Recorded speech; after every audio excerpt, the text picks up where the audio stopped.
లంగా పనిచేస్తూ లక్షలు సంపాదించవచ్చు అని ఒక లుచ్చాగాడు చెప్పిన మాటలు విని పెళ్ళై చక్కగా కాపురం చేసుకుంటున్న కన్న కూతురికి భర్తతో విడాకులు ఇప్పించి కూతుర్ని ఇంటికి తీసుకొని వచ్చి ఆమె అందాన్ని పెట్టుబడి పెట్టి ఆమెతో వ్యభిచారం చేయిస్తూ లక్షలు సంపాదించాలి అనుకుంది. కర్ణాటకలోని తుముకూరు జిల్లా చింపురుగడ్డ హల్లికి చెందిన లక్ష్మి కాని గుట్టు రట్టై అల్లుడి చేతిలో అత్త ఇత్తడి బిల్లల తుక్కై తనువు చాలించి యమకింకర్ల ఇంద్రప్రస్థానానికి తరలిపోయింది. అసలు ఏం జరిగిందంటే కర్ణాటకలోని చింపుగడ్డ హల్లికి చెందిన లక్ష్మి ఆమె భర్త బసవరాజు అత్యంత పేదరికంలో మగ్గిపోతున్నారు. వాళ్లకు తేజస్విని అనే ఒకగానొక కూతురు ఉంది. అవ్వడానికి పేదరికం అయినా ఇద్దరు కష్టపడి డిగ్రీ వరకు చదివించారు. కూతురు కూడా అందంగా ఉంటుంది. తేజస్వినికి 23 ఏళ్లు వచ్చాక పెళ్లి చేయాలి అనుకున్నారు ఆ తల్లిదండ్రులు. ఒక మంచి సంబంధం కోసం ఎన్నో ప్రయత్నాలు చేశారు. తెలిసిన వాళ్లకు, బంధువులకు, ఇంకా ఎంతో మందికి తన కూతురు పెళ్లి విషయం గురించి చెప్పారు. ఈ సంగతి ఆ నోట ఈ నోట పాకి హనుమంతపురానికి చెందిన డాక్టర్ రామచంద్రయ్య చెవికి సోకింది. తన దగ్గరికి వచ్చిన ఒక పేషెంట్ ద్వారా. అప్పటికే డాక్టర్ రామచంద్రయ్య భార్యతో విడిపోయి ఒంటరిగా ఉంటున్నాడు. వయసు 43 సంవత్సరాలు. ఆ పేషెంట్ మాటలు విన్న డాక్టర్ తాపీగా తన రూములోకి అతన్ని పిలిపించుకొని, పెద్దాయన, ఇంతకు ముందు నువ్వు నీ పక్కన కూర్చున్న వాళ్లతో పెళ్లి, పేదరికం అంటూ ఏవేవో కొన్ని మాటలు మాట్లాడుతున్నావు. వీలైతే ఆ సంగతి కాస్త చెప్పరాదు? నాకు తెలిసిన వాళ్ళు ఎవరైనా ఉంటే మీకు సరిపోయే సంబంధం గురించి నేను కూడా ఆరా తీస్తాను అన్నాడు. అదెంత భాగ్యం డాక్టర్ గారు. మా ఊరు చింపురుగడ్డ హల్లి. లక్ష్మి, బసవరాజు అనే ఇద్దరు కటిక పేదరికంలో మగ్గిపోతున్నారు. వాళ్లకు ఒక అమ్మాయి ఉంది. చక్కగా చదువుకుంది. ఆ అమ్మాయి కూడా అందంగా ఉంటుంది. కాకపోతే కొంచెం ఉన్నతమైన కుటుంబంలో ఇవ్వాలి అని ఆ దంపతులు పెళ్లి సంబంధాలు చూస్తున్నారు అని చెప్పగానే అంతా ఊకొట్టి, అది సరే గాని పెద్దాయన, నీ గురించి కాస్త చెప్పు అనగా, నాకు తెలిసిన సంబంధం ఏదైనా ఉంటే నీకు తెలియజేస్తాను అన్నాడు. అలా ఆ పెద్దాయన గురించి అన్ని వివరాలు కనుక్కున్నాడు డాక్టర్. ఆ పెళ్లి ప్రస్తావన మాటలు విన్న డాక్టర్ గారికి ఏవేవో ఆలోచనలు. పెళ్లిపైకి గాలి మళ్ళింది. వయసు 43 సంవత్సరాలు. కానీ డిగ్నిఫైడ్ గా రెడీ అయితే అలా కనిపించడు. ఆ నమ్మకంతోనే అసలు వాళ్ళ డీటెయిల్స్ ఏంటి, వారి ఆర్థిక స్తోమత ఏంటి, వాళ్ళ కులగోత్రాలు, వాళ్ళ ఆలోచన తీరు ఎలా ఉంది అని ఎంక్వైరీ మొదలు పెట్టాడు. కరెక్ట్ గా వాళ్ళ వీక్నెస్ పాయింట్ మీద గురి చూసి బాణం వేశాడు. వాళ్ళ స్థితిగతులు పేదరికం, కానీ కూతురు ఏ లోటు లేకుండా అత్తారింటిలో హాయిగా ఉండాలి. అలా అనుకునే వాళ్ళ మనస్తత్వాన్ని బాగా తెలుసుకొని ఇంతకు ముందు డాక్టర్ కు పరిచయమైన పెద్దాయన్ను మధ్యవర్తిగా చేసుకొని లక్ష్మి, బసవరాజుల ఇంటికి పెళ్లి పెద్దలను తీసుకువెళ్లాడు డాక్టర్ గారు. పైసా కట్నం అక్కర్లేదు. నా దగ్గరే కోట్ల రూపాయలు ఉన్నవి. పైగా పేరున్న డాక్టర్ని, సొంతంగా హాస్పిటల్ కూడా ఉంది. ఇదంతా ఒక ఎత్తైతే మీరు ఆర్థిక ఇబ్బందులతో కొట్టుమిట్టాడకుండా ఉండేలా డబ్బు సమకూరుస్తాను అని ప్రపోజల్ పెట్టాడు. దాంతో బాగా ఆలోచనలో పడ్డారు లక్ష్మి, ఆమె భర్త బసవరాజు. కూతురు సుఖంగా బ్రతుకుతుంది. సకల సదుపాయాలతో లక్ష్మీదేవిలా కలకలలాడుతుంది. కాకపోతే రెండో సంబంధం, పైగా వయసులో 20 సంవత్సరాల పెద్దవాడు అన్న ఆలోచనలతో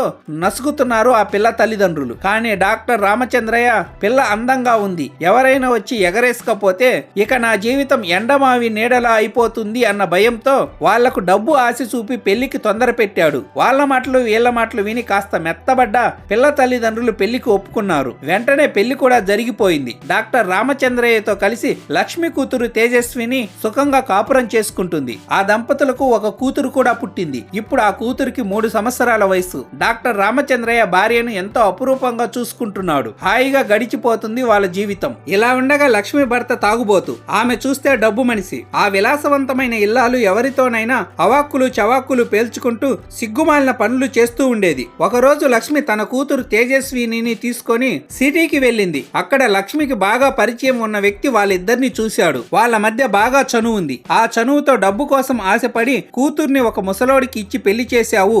అందం ఉంది, వయసు ఉంది, కానీ అది అనుభవించడానికి భర్త దగ్గర పస ఉండద్దు అంటూ వెకిలి మాటలు మాట్లాడాడు. ఆ మాటలు విన్న తేజస్విని తల్లిని తీసుకొని అక్కడి నుండి వెళ్లిపోయింది. ఆ తర్వాత తేజస్విని భర్త దగ్గరికి పోయి కాపురం చేసుకుంటుంది. కానీ తల్లి లక్ష్మికి పరిచయం ఉన్నవాడు మరోసారి ఆమెలో కొన్ని ఆశలు రేకెత్తించాడు. లక్ష్మి, నేను చెప్పేది బాగా విను. నా మాట వింటే నువ్వు లక్షలు సంపాదిస్తావు. నీ కూతురు అందానికి మంచి గిరాకీ నేను తెస్తాను. ఆ ముసలోడి దగ్గర నీ కూతురు ఏం సుఖపడుతుంది? కూతురుకు విడాకులు ఇప్పించి నీ దగ్గరే ఉంచుకో, నీ తలరాతే మారిపోతుంది అన్న విషయం గురించి పదే పదే చెప్పడం మొదలు పెట్టాడు. దాంతో డబ్బు పైన, సుఖం పైన ఆశ పుట్టింది లక్ష్మికి. అల్లుడి దగ్గర డబ్బుంది, కానీ అందులో నుంచి చిల్లిగవ్వ కూడా నా చేతికి రాదు. ఎన్నాళ్ళు ఈ కూలి పనులు చేసుకుంటూ కాలం వెళ్లదీస్తాము అనుకున్నది. అనుకున్నదే తడవుగా కూతురుకు హితబోధ చేయడం మొదలుపెట్టింది. తేజస్విని మనసు మారేలా పదే పదే చెప్పడం మొదలుపెట్టింది. వాడో వాడొక ముసలోడు, వాడితో నీ కాపురం సవ్యంగా ఉండదు. ఇప్పుడు విడిపోతే వాడి ఆస్తిలో సగం వాటా వస్తుంది. దాంతో మనమందరం సుఖంగా ఉండవచ్చు. కావాలంటే నువ్వు కోరుకున్న వాడితో నీ ఈడుకు సరిపోయే సరిజోడు చూసి నేను పెళ్లి చేస్తాను అంది. అవే మాటలు మళ్ళీ మళ్ళీ చెబుతూ ఉండేది. దాంతో తేజస్వినికి చిరాకు పుట్టింది. తల్లి పైన కోప్పడేది. తల్లి పోరు ఎక్కువ అవడంతో భరించలేకపోయింది. ఇంకా ఊరుకుంటే ఈమె అన్నంత పని చేస్తుంది అని భయపడి ఆ విషయం గురించి భర్తతో చెప్పింది. దాంతో ఒక్కసారిగా భయపడిపోయాడు డాక్టర్ రామచంద్రయ్య.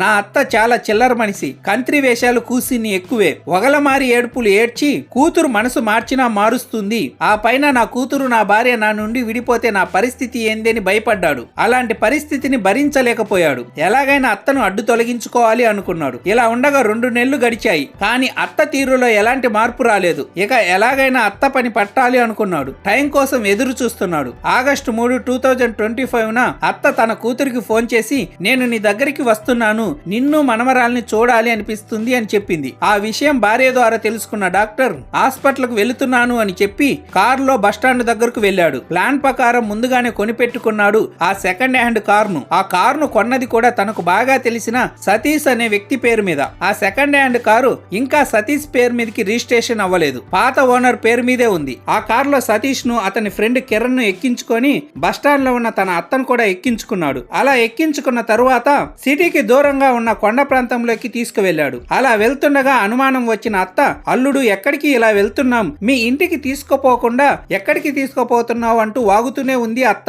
దాంతో చిర్రెత్తిన డాక్టర్ వెనక సీట్ లో ఉన్న సతీష్ కు సైగ చేశాడు. ఆ సతీష్ తన దగ్గర ఉన్న తాడుతో లక్ష్మి మెడను గట్టిగా బిగించాడు. ఆ వెంటనే డాక్టర్ కారును పక్కకు ఆపి అందరూ కలిసి ఊపిరి ఆగిపోయేంత వరకు ఆ తాడును బిగించి శ్వాస ఆగిపోయేలా చేశారు. నిర్జీవంగా అలా పడి ఉన్న ఆ బాడీని అక్కడే చెట్ల చాటున ఉంచి అదే కారులో సిటీకి వెళ్లి పదునైన కత్తులను తీసుకొని వచ్చి ఆమె శరీరాన్ని 10ల సంఖ్యలో ముక్కలుగా చేశారు. ఆ ముక్కలను అక్కడక్కడ చెట్ల మధ్యలోకి విసిరేసి ఇంటికి వెళ్లిపోయారు. ఆ మరుసటి రోజు కొన్ని కుక్కలు జనాలు తిరిగే ప్లేసెస్ లో ఆ మనిషి భాగాలను పీక్క తినడం అక్కడి జనాలు చూశారు. వాళ్ళు భయపడిపోయి 10 మంది గుంపుగా ఏర్పడి చుట్టుపక్కల గాలించగా చాలా ముక్కలు కనిపించాయి. వెంటనే పోలీసులకు ఫోన్ చేసి విషయం చెప్పారు. కంప్లైంట్ తీసుకున్న పోలీసులు అక్కడికి చేరుకున్నారు. అప్పటికే అదే పోలీస్ స్టేషన్ లో ఒక మిస్సింగ్ కేసు రిజిస్టర్ అయింది. ఆ శరీర భాగాలన్నీ కలెక్ట్ చేసుకున్న పోలీసులు మిస్సింగ్ కేసు పెట్టిన వ్యక్తిని పిలిపించి ఆ శరీర భాగాల్లోని తలను అతనికి చూపించారు. ఆ తలను చూసిన బసవరాజు ఇది నా భార్య తల